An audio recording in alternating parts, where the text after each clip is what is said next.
अब तक हम केंद्रीय प्रवृत्ति के मान में समांतर माध्य और माध्यिका सीख चुके हैं।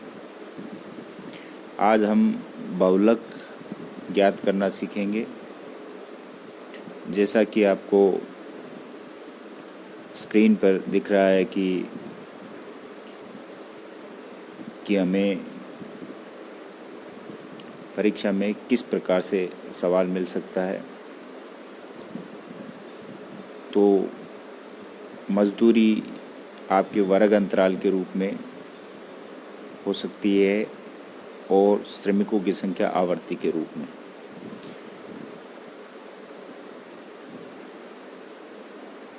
यानी कि एक तरफ आपके पास वर्ग अंतराल में कुछ अंक होंगे और एक तरफ आपके पास आवर्ती होगी। अब आप इसमें देखते हैं कि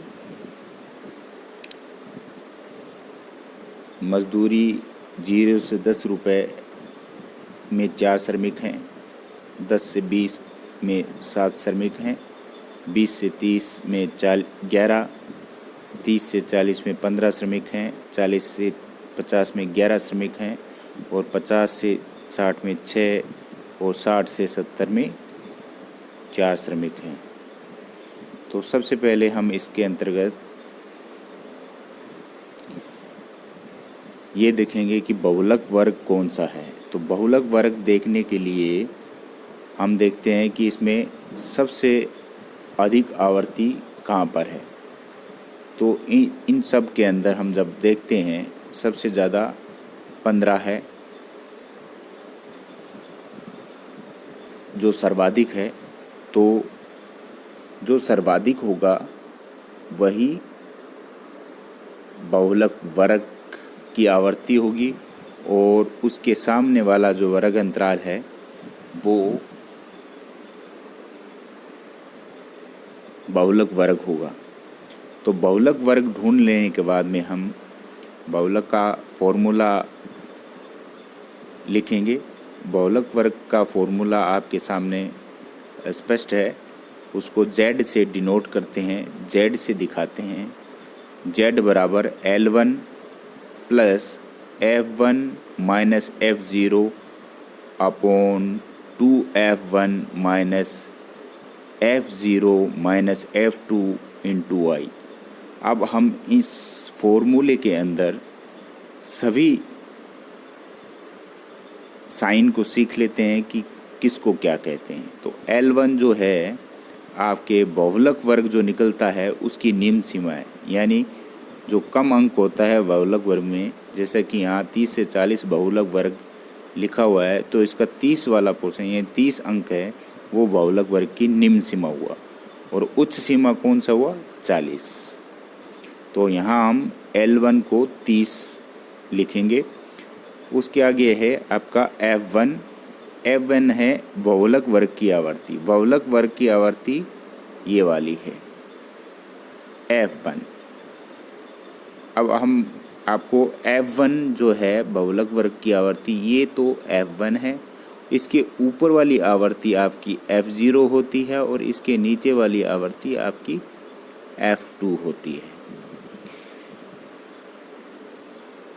और इसका I जो है वो वर्ग अंतराल इंटरवल जिसको बोलते हैं I मीनिंग इंटरवल, तो इंटरवल वर्ग अंतराल हुआ।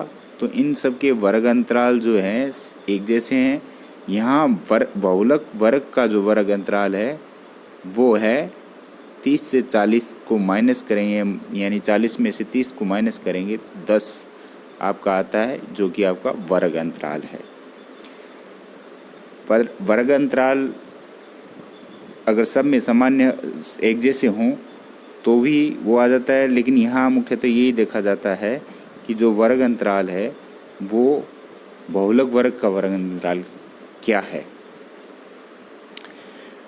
तो अब हम फॉर्मूले में आते हैं कि फॉर्मूले में इन सभी अंकों को कैसे लिखेंगे। तो Z, जैसे कि फॉर्मूले में Z लिख दिया हमने। बहुलक L1 हमने 30 ज्ञात किया था, जो बहुलक वर्ग की निम्न आवृत्ति है। F1 हमने 15 जो कि बहुलक वर्ग की आवर्ती है। और F2 हमने 40 जो कि बहुलक वर्ग की आवर्ती है। बहुलक वर्ग की आवर्ती है वो लिखा F0 माइनस लगा के। अब हम F जो 0 है वो बहुलक वर्ग से ऊपर वाली आवर्ती 11 होगी और बहुलक वर्ग के नीचे वाली आवर्ती F2 वो 11 होगी। तो यहाँ हमने 11 यहाँ से उठा लिए हैं। अब 2F1 यानी 2 इंटू 15 आवर्ती में जो मूल आवर्ती है आपके बहुलक वर्ग की 15 है, उसमें मल्टीप्लाई किया 2, तो ये हो जाएगा यहाँ से 2F1 यानी 2 इंटू 15, फिर माइनस लगाया और फिर हमने F0 माइनस F2, तो F0 11 F2 11 ये लिख दिया। फिर इंटू I 10 है, 10 है, अंतराल 10 है, तो हमने यहाँ ये I का अंतराल 10 लिख दिया। आगे हल करते हैं इसको। 15 माइनस 4, 15 माइनस 11, 15 माइनस 11, तो यहाँ आ गए आपके 4 और यहाँ 2 इंटू 2 गुणा 15 30, ये 30 लिख दिया हमने।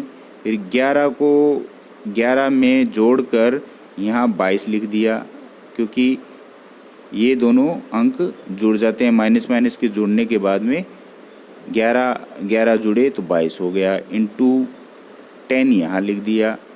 अब आगे चलिए, आगे चलने पर Z लिखा, 30 का 30 जैसे है वैसे लिख दिया। फिर 4 को गुणा कर देते हैं 10 से, 40 आ जाते हैं और 30 माइनस 22 को 30 में से घटाते हैं तो 8 आते हैं।